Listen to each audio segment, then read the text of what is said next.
You tell yourself you're free. You can stop anytime. You're not addicted, just relaxed, just taking the edge off. You say it's natural, harmless, even healing. But somewhere in the quiet, a different voice whispers, "If I'm free, why do I need it to feel okay?" That's how dependence begins, not with a chain, but with a whisper, a tiny permission you give yourself again and again, until the permission becomes a pattern, and the pattern becomes a cage you can't quite see.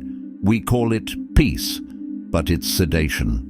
We call it freedom, but it's routine. You light it to feel lighter, yet slowly it dulls the very fire you were trying to feed. The illusion of control is the first prison.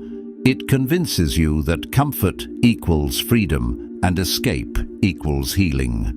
But there is a difference between calm and numb. Calm expands awareness. Numbness erases it. And so, day by day, you trade a piece of your clarity for a moment of relief until the fog becomes familiar, and familiarity feels like safety. Before we go any deeper into this uncomfortable truth, take a moment to subscribe to stay part of this reflection.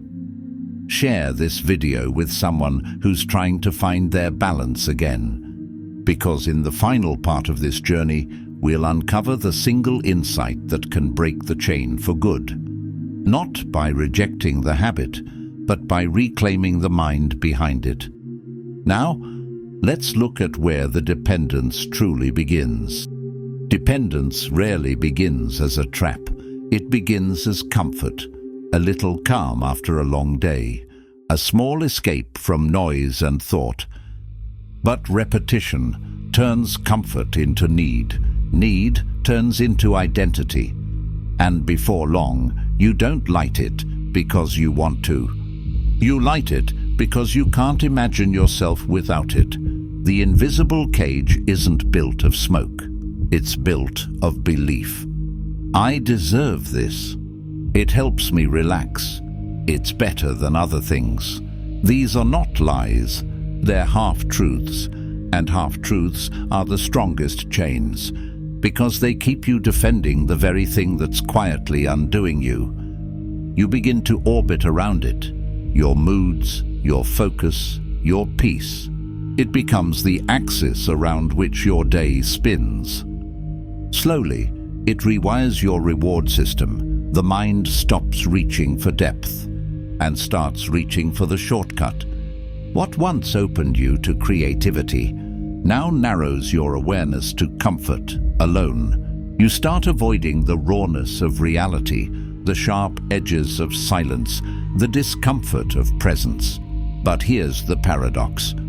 The more you escape, the more you are owned by what you flee. The body adapts, the mind adjusts, and the self, the real, unfiltered self, begins to fade. Behind layers of routine fog, this is not punishment, it's pattern. Every escape becomes expectation. Every expectation becomes dependency. And so, you build your own cell. Brick by brick, puff by puff, made not of bars, but of beliefs that feel like comfort. That's the cruel genius of the invisible cage. It convinces you that you are free, while quietly stealing your will to be. In the next moment, we'll look at the mind's favorite trick, how it bargains with truth to keep the cage intact. Dependence doesn't shout, it negotiates. It learns the language of reason. It speaks softly in your own voice. I've earned this. I'm stressed. This helps. At least it's not something worse. And the mind nods, grateful for a justification. Every bargain begins as self-care. But the more you justify the escape, the more you forget what you're escaping from. Because the truth is, most people don't crave the substance. They crave the absence of themselves. The silence that follows the smoke. It's not pleasure they seek, it's relief from pressure. The pressure to be awake, to feel, to act. And so the mind becomes both lawyer and judge. It builds a case for comfort, then calls it balance. Yet deep down, you can feel the split. One part of you knows the cost. The other part just wants 5 more minutes of peace. This is the real addiction. Not to a plant, but to postponement. I'll deal with it tomorrow. I'll stop when life calms down. Tomorrow becomes next week becomes next year. And one morning, you wake up realizing you have been calming yourself into stagnation. The weed was never the enemy. The enemy was your own negotiation with awareness. You can't out-argue a craving. You can only out-see it. The moment you witness the mind making excuses, the spell begins to crack.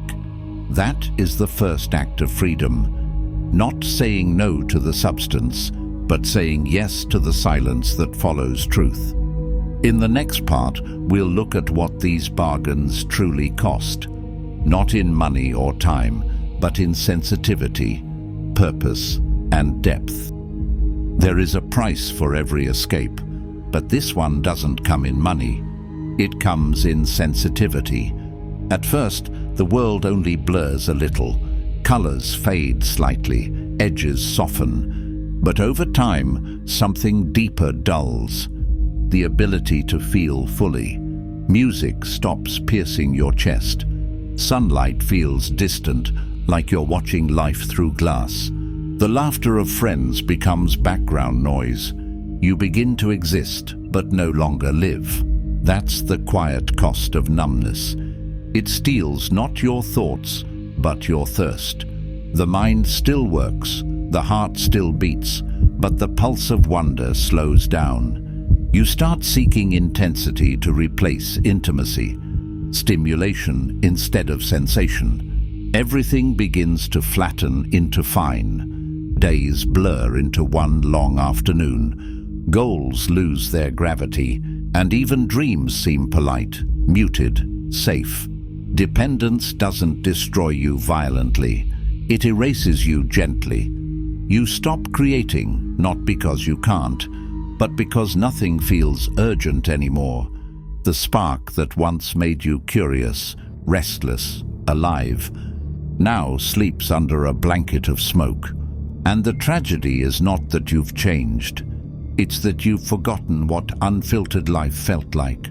The shock of cold morning air, the quiet terror of a new beginning, the sweetness of clarity after pain. Those are the textures of being human, and they are what numbness steals first. If this message is resonating with you, pause for a moment and breathe. Then share it. Not for me, but for someone who might still be trapped in the same fog.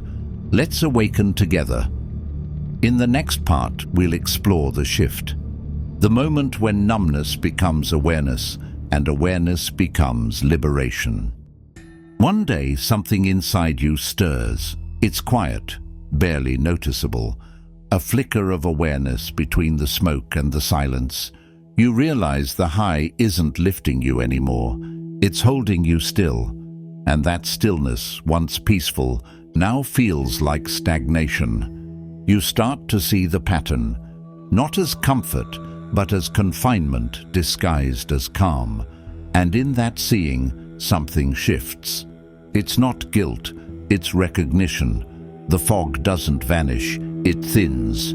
For the first time, you don't run from discomfort. You listen to it.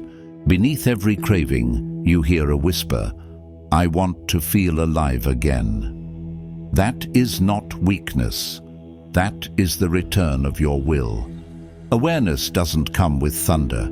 It arrives like light through cracks. Humble, unstoppable. You begin to see that comfort was never peace. Peace was what you were missing inside the comfort. The smoke, the ritual, the routine. They were never the enemy. They were the mirrors showing you where you lost yourself. The awakening begins the moment you stop fighting the fog and simply watch it dissolve. Because awareness is the only flame that smoke cannot smother. In this clarity, even pain feels pure. Because pain is proof that your sensitivity is returning. You are feeling again, and that means you are healing. In the next part, we'll learn what it means to reclaim the throne, to sit once more at the center of your own mind, no longer servant to craving, but sovereign over choice. Freedom isn't found in denial, it's found in ownership. You don't have to hate the substance, you just have to stop kneeling to it. Reclaiming the throne begins with remembering who rules here.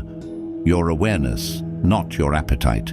The mind will still whisper its bargains, just once. You've been good lately, but now you recognize the tone. You know the salesman's voice when you hear it. You no longer fight it, you simply watch it. And in that watching, the impulse loses its authority.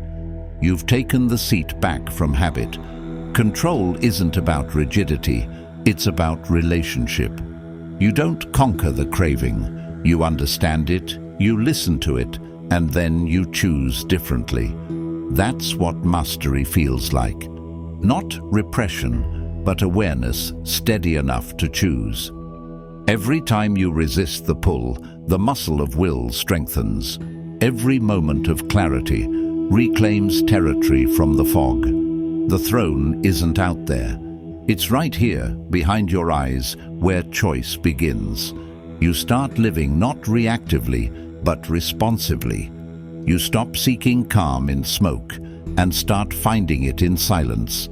This is how kings and queens are crowned. Not by ceremony, but by consciousness. To reclaim the throne is to become the witness again, the one who sees thoughts rise and fall, but is moved by none, because the true sovereign doesn't need control over the world, only mastery over the self. In the final part, we'll explore what real independence feels like, not the absence of desire, but the presence of peace. Independence doesn't mean quitting, it means awakening. It's not about saying no to a substance, it's about saying yes to yourself. True freedom isn't found in the absence of craving, but in the presence of clarity. Because when you are conscious, nothing owns you, not smoke, not fear, not routine. You begin to live with awareness as your compass, not impulse as your map. You start to see that pleasure was never the enemy, forgetfulness was. And the cure for forgetfulness is remembrance, remembering who you were before the fog, before the bargains, before you mistook sedation for serenity. You begin to feel again, not the artificial calm of escape, but the grounded stillness of presence. You taste air without smoke. You wake up without haze. You feel emotions rise, sharp, bright, unfiltered, and you realize you can hold them. This is the body remembering life. Freedom, you discover, is not the refusal of experience. It's the ability to meet it all without hiding. There's nothing to escape from now, because you are no longer split against yourself. The mind and the moment have finally reconciled. You walk lighter because you no longer carry the weight of avoidance. You speak softer because you no longer need to prove you're okay. You see clearer because nothing stands between you and what is. If this message spoke to you, leave a comment. Tell us what freedom means to you now. Subscribe if you want more reflections like this, because this isn't just a channel, it's a quiet rebellion. Here we don't escape the world, we awaken within it.